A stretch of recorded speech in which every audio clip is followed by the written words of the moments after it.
Pensa só, 2007. O mundo da tecnologia estava prestes a virar de cabeça para baixo com o lançamento do iPhone. Só que a história de como esse produto, talvez o mais influente do nosso tempo, realmente nasceu, ela é muito mais caótica e cheia de incertezas do que a maioria das pessoas imagina. Vamos mergulhar em como tudo isso aconteceu. Como é que um aparelho que era tão, mas tão instável, que estava literalmente a um toque errado de um colapso total, um aparelho que foi, publicamente menosprezado, ridicularizado mesmo, pelos chefões das maiores empresas de tecnologia da época. Como que ele superou tudo isso para se tornar essa força que a gente conhece hoje? Pois é, essa é a história de uma aposta desesperada que, no fim das contas, acabou redefinindo o nosso mundo. Ok, vamos voltar no tempo. Dia 9 de janeiro de 2007. Lá no palco da Macworld, Steve Jobs estava se preparando para fazer uma das apresentações mais icônicas da história. E a imagem que todo mundo via era de controle absoluto, de confiança total. E aí ele solta essa frase, uma promessa de um produto mágico, revolucionário. Para o público, parecia que a Apple, mais uma vez, tinha criado o futuro de um jeito impecável. Só que a realidade, nossa realidade era bem diferente.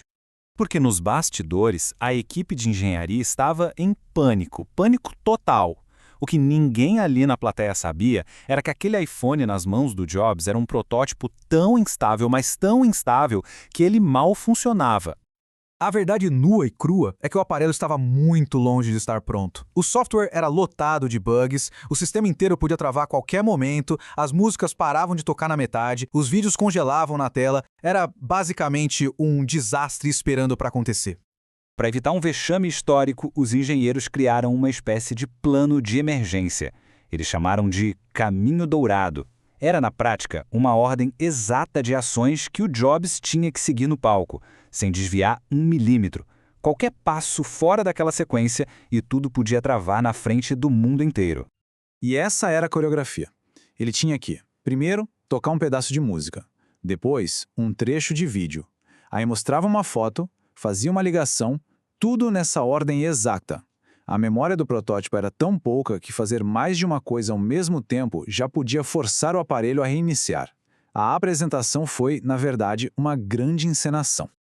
E os truques não paravam por aí não. O Jobs tinha vários iPhones de reserva escondidos ali no púlpito, prontinhos para uma troca rápida se algo desse errado. Para garantir a internet, a equipe chegou ao ponto de programar os roteadores para usar uma frequência de rádio que só existia no Japão, só para não ter interferência, e o sinal de celular. Esse foi programado para sempre mostrar 5 barrinhas à potência máxima, não importava qual fosse a conexão de verdade. Mas mesmo com essa apresentação que pareceu perfeita, o resto da indústria não se impressionou nem um pouco. Na verdade, os líderes do mercado de celulares da época zombaram abertamente da aposta da Apple.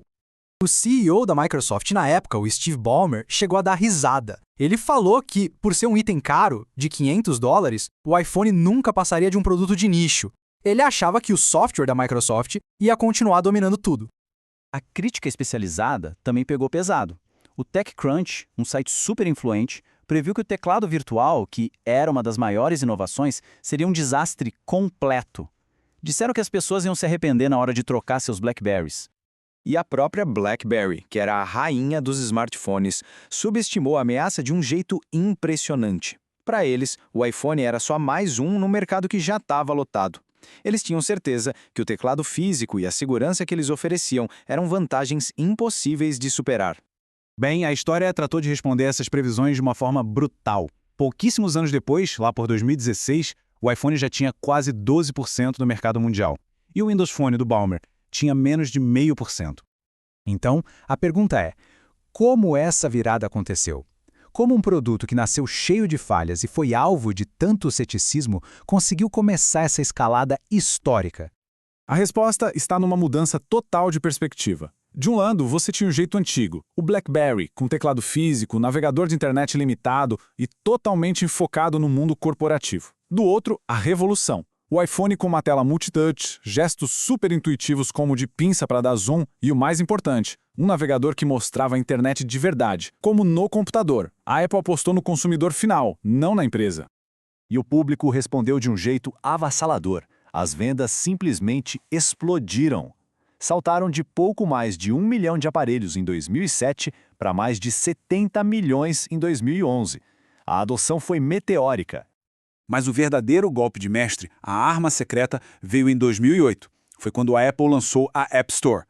Naquele momento, o iPhone deixou de ser só um aparelho e virou uma plataforma.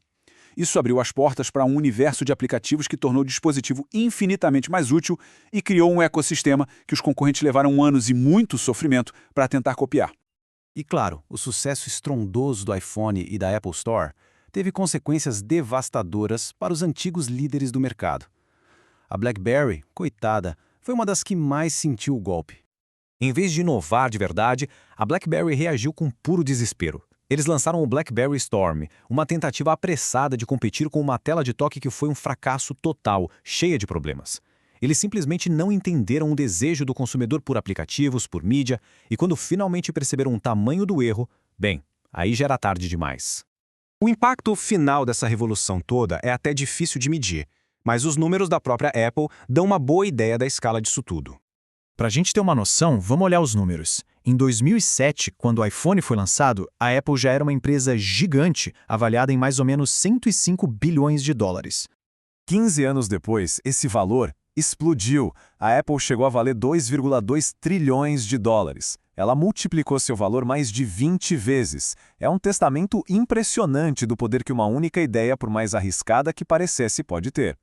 No fim, a história do iPhone ensina pra gente que um sucesso monumental pode nascer do completo caos e da incerteza, e que as maiores revoluções muitas vezes começam parecendo um grande fracasso. A questão que fica agora é, se o iPhone definiu a nossa era da tecnologia, qual será a próxima grande aposta que vai chegar aí, redefinir tudo de novo?